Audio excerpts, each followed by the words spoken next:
Kristus datang, dia terang dunia. Dia mau pakai kita semua menjadi terangnya Kristus. Kenapa? Karena Kristus tinggal dalam hidup kita masing-masing, supaya menerangi orang lain sekitar kita.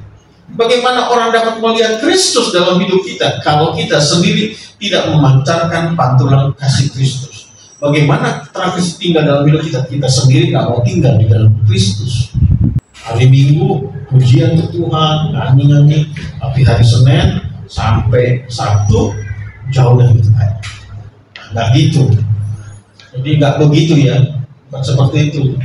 Anak Tuhan dimanapun Tuhan tempatkan, tadi di Nilai 15, dia bercahaya, menerangi sekitar. Di mana saja kita memiliki terang Kristus dalam hidup kita, harus bisa berdampak. Yesus mengajar kepada kita kesetiaan. Dalam perkara kecil pun tetap setia. Yang sederhana kita setia, seperti Kristus setia sampai mati setia salib.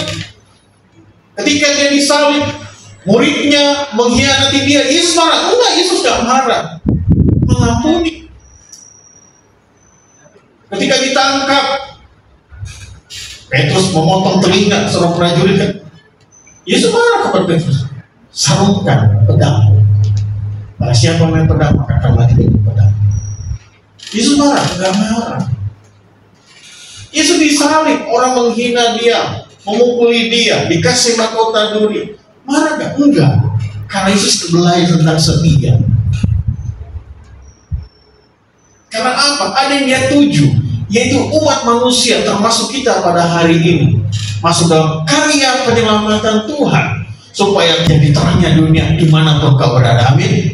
Bukan soal gaya hidup, bukan penampilanmu, tapi bagaimana karakter Kristus menjadi terang dunia hidup kita. Demikianlah hendaknya terangmu. Itu ulang-ulang.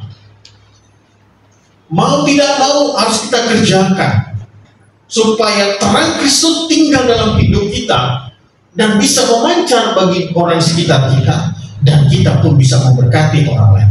Persoalannya bagaimana caranya? Yang pertama adalah tadi, setia.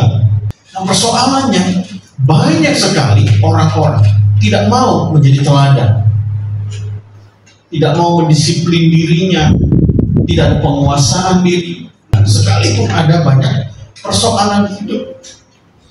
Jadi melatih diri kita, disiplin, penguasaan diri dalam hidup kita itu penting. Yang kedua, konsisten. Tidak mudah berubah-berubah, konsisten atau integritas tadi, baik dalam perbuatan, perkataan, tindakan, sama. Nah, teladannya adalah untuk tidak berbuat dosa. Yang terakhir, tidak berbuat dosa. Jadi bahwa kita semua di tempat ruangan ini, kita mudah sekali jatuh dalam dosa apa saja. Tidak ada yang kebal dosa. Tapi kita bisa menggunakan firman Tuhan dalam hidup kita untuk selalu jalan dalam firman Tuhan. Ada kan tiap pagi kita baca, kita berdoa, minta Tuhan pimpin. Itu penting. Tuhan berikan hikmat, Tuhan berikan kebijaksanaan, itu penting.